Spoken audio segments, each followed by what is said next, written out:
فیبر نوری یکی از تکنولوژی‌های جدید عصر ارتباطاته که اطلاعات را با سرعت نور جابجا می‌کنه. برای استفاده از این تکنولوژی باید از کابل‌های فیبر نوری استفاده بشه که زیر زمین کار گذاشته میشن. این کابل‌ها بسیار حساسن و برای کشیدن اونها تو سطح شهر از روشی به نام شوتینگ فیبر نوری استفاده میشه. توی این روش ابتدا لوله‌های محافظی که از جنس پلاستیک هستن زیر زمین کار گذاشته میشن، بعد به وسیله یک کمپرسور باد فشار قوی و دستگاه شوتینگ کابل‌های فیبر نوری از داخل این لوله‌های پلاستیکی و محافظ عبور داده میشه.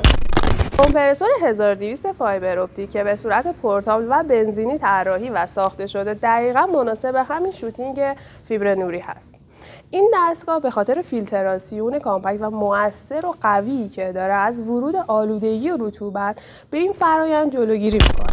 این کمپرسور به راحتی میتونه بین 1000 و 1500 لیتر هوای فشرده رو با فشار 15 بار تامین کنه. اطلاعات دقیق‌تر و کاملتر راجع به این دستگاه رو میتونید هم توی کمشت هم توی سایت ما مطالعه کنید.